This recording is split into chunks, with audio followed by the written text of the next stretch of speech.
गोविंद गुरु जनजातीय विश्वविद्यालय के प्रश्न पत्र कैसे रहते हैं और किस तरीके से रहते हैं उसके पैटर्न पर आज हम चर्चा कर रहे हैं के लिए ये वीडियो बनाया गया है। इसमें हम BSc BEd BA BEd part first यानी फर्स्ट ईयर इंटीग्रेटेड एग्जामिनेशन का जो 2019 का जो पेपर पैटर्न आया था उसके ऊपर हम चर्चा करेंगे। इसमें सब्जेक्ट है आज का guidance and counselling in school.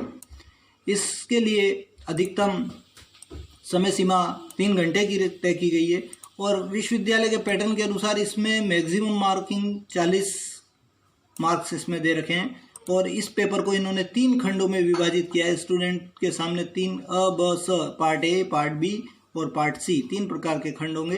Part अ की जहाँ तक बात है ये 8 मार्क्स इसमें मैक्सिमम मार्किंग रहेगी और student all questions are mandatory के लिए सभी को क्वेश्चन करने के आंसर देने अनिवार्य हैं और each question should be exceed 50 words. अधिकतम शब्द सीमा इसमें 50 शब्द की इसमें तय की गई है और प्रत्येक प्रश्न के लिए 2 अंक निर्धारित हैं। इसी प्रकार पार्ट ब जो है वह ये बी वह 12 अंकों का कुल है और कुल 2 प्रश्न उसमें से करने। यहाँ पर विद्यार्थियों को बताना चाहेंगे कि यहाँ 4 प्रश्न दिए जाएंगे, उसमें से कोई 2 प्रश्न आपको करने होंगे और प्रत्येक प्रश्न की अधिकतम शब्द सीमा 250 शब्द की विश्वविद्यालय की ओर से निर्धारित की गई है। एक प्रश्न 6 अंक का होगा। इस प्रकार इस सेक्शन के टोटल मार्क्स 12 होंगे। इसी प्रकार पार्ट सी खंड स ये अधिकतम 20 अंक का निर्धारित किया गया है। इसमें भी विद्यार्थियों के सामने विकल्प मौजूद रहेगा। यहाँ आपको 4 प्रश्न दिए जाएंगे जिसमें से कोई 2 प्रश्न आपको करने होंगे।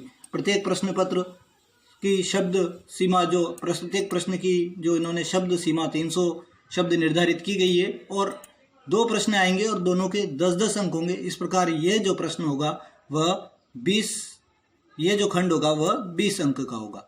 ये पार्ट अ इसमें हम देख रहे हैं कि 4 प्रश्न दिए हैं। ये चारों ही इस प्रश्न विद्यार्थियों को करने अनिवार्य किए गए हैं। इसी प्रकार पार्ट ब यहाँ पर 4 प्रश्न दिए गए हैं जिस 4 में से किसी 2 प्रश्न को विद्यार्थियों को करना होगा। और खंड सी यहाँ पर भी स्टूडेंट के सामने विकल्प मौजूद रहेगा और आपको 4 में से कोई 2 प्रश्न करने होंगे।